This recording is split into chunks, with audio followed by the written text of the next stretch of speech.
السلام علیکم ناظرین، آج ایک بہن جو قرض کی وجہ سے پریشان ہے اور ان کی ایک والدہ ہے، لیکن قرض والوں نے کبھی ان سے مطالبہ کرتے ہیں کہ ہمارا پیسہ دو یا اپنی عزت دو۔ ایسے کمینے ذہن کے لوگ بھی ہمارے معاشرے میں موجود ہیں جو ایسی ڈیمانڈز کرتے ہیں چند پیسوں کی خاطر۔ تو آئیے ان سے جانتے ہیں۔ السلام علیکم۔ وعلیکم السلام۔ اچھا بہن، آپ مجھے یہ بتائیں کیا معاملہ ہے یہ قرض کا؟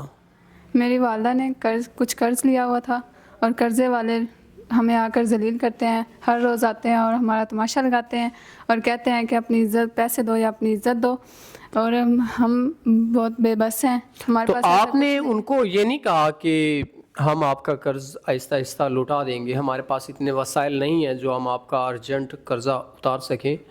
تو اس حوالے سے آپ نے ان سے کچھ نہیں کہا؟ جی، ہم نے کہا تھا ان کو کہا تھا کہ ہم آہستہ آہستہ قرضہ اتار دیں گے، لیکن وہ نہیں مانتے۔ وہ کہتے ہیں کہ ایک دم سے ہمیں سارے دو، تو ہم سارے کیسے ادا کریں؟ تو اس لیے تو اب آپ کی والدہ بھی بیمار رہتی ہیں، تو کیسے آپ اپنا نظام چلا پاتی ہیں؟ میری والدہ جہاں پہ کام کرتی تھیں، وہ پڑھائی کے بعد میں ادھر جاتی ہوں، پڑھتی بھی ہوں، اور جب ادھر سے فارغ ہوتی ہوں پھر ادھر جا کے ان کے کام کر کے اور خرچے نکالتی ہوں جو پھر کیسے آپ اپنا نظام مستقبل میں چلا پائیں گی؟ یہ تو بڑا مشکل سا کام ہے۔ اس طرح آپ لوگوں کے گھروں میں کام کر کے اپنا نظام زندگی بھی چلا رہی ہیں، پڑھائی بھی مکمل کر رہی ہیں، تو یوں تو نظام آپ کا چلنا مشکل ہے۔ تو جب میری پڑھائی کمپلیٹ ہو جائے گی تو اس کے بعد میں جاب کروں گی اور پھر اپنا نظام سیدھا کریں گے۔ اچھا بہن، آپ مجھے یہ بتائیں، آپ بہت مشکل حالات سے آپ دو چار ہیں، تو اب ایسے تو لائف چلانا بہت مشکل ہو جائے گا آپ کے لیے، تو اب آپ نے کیا سوچا ہے فیوچر میں؟ فیوچر میں نے سوچا ہے کہ اگر مجھے کوئی اچھا انسان ملا تو میں اس سے شادی کروں گی اور جو میرا قرض ادا کرے، اور چاہے وہ بڑی عمر کا کیوں نہ ہو۔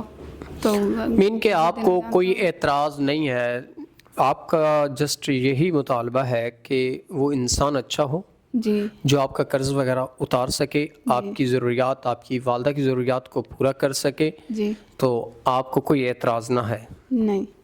ناظرین، ایک کلیئر میسج اس بہن کی طرف سے اور ان بہنوں کے لیے جو ان کی طرح مشکل زندگی گزار رہی ہیں، ان کے لیے بڑا ایک کلیئر میسج ہے کہ آپ گناہ سے بہتر نکاح کو سمجھیں۔